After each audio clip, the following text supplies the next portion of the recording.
Imagine you own a company. Your business is doing well. You are making profits every year.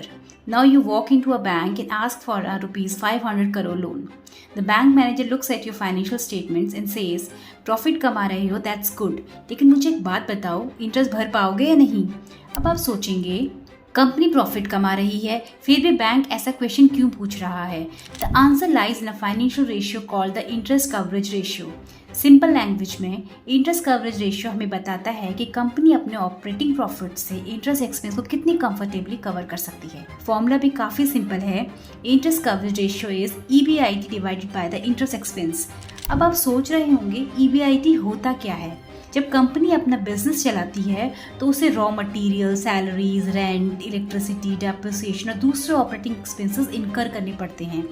इन सब expenses को deduct करने के बाद जो प्रॉफिट बचता है उसे ऑपरेटिंग प्रॉफिट या EBIT कहते हैं।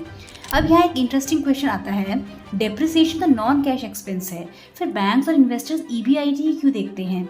रीज़न ये है कि बैंक्स और इन्वेस्टर्स सिर्फ आज का कैश फ्लो नहीं देखते, वो ये भी देखते हैं कि बिजनेस अपनी मशीनरी, बिल्डिंग्स और एसेट्स के वियर एंड टीयर को कंसीडर करने के बाद भी इतना प्रॉफिटेबल है या नहीं कि इंटरेस्ट कंफर्टेबली पे कर सके। Let's take a simple example. Suppose company का EBIT ₹100 करोड़ है और एनुअल इंटरेस्ट एक्सपेंस ₹20 करोड़ है, तो इंटरेस्ट कवरेज रेशियो होगा 5, यानी कंपनी अपने एनुअल इंटरेस्ट एक्सपेंस को 5 टाइम्स कवर कर सकती है। अब इस रेशियो को इंटरप्रेट कैसे करें? Generally higher interest coverage ratio is considered better, क्योंकि कंपनी कंफर्टेबली अपना इंटरेस्ट पे कर सकती है।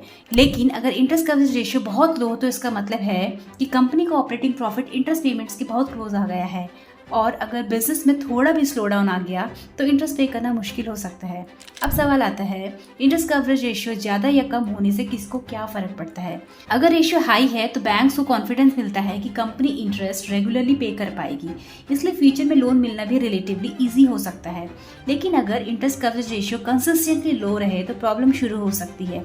बैंक्स नए लोन देने से हेजिटेट कर सकते हैं, क्रेडिट रेटिंग डाउनग्रेड हो सकती है, फ्यूचर बोरिंग और महंगी हो सकती है, और एक्सट्रीम सिचुएशंस में अगर कंपनी इंटरेस्ट ही पे ना कर पाए तो लेंडर्स रिकवरी प्रोसीडिंग्स भी शुरू कर सकते हैं। इंटरेस्ट कवरेज रेशियो सबसे इंपॉर्टेंट होता है infrastructure, real estate, power, telecom, steel, cement और एयरलाइंस जैसे सेक्टर्स में, क्योंकि इन इंडस्ट्रीज में डेट काफ़ी हाई होता है। हाउएवर IT, सॉफ्टवेयर और एसेट लाइट बिजनेसेस में ये रेशियो कंपैरेटिवली कम होता है, क्योंकि इन कंपनीज के पास जनरली हैवी बोरोइंग्स नहीं होती।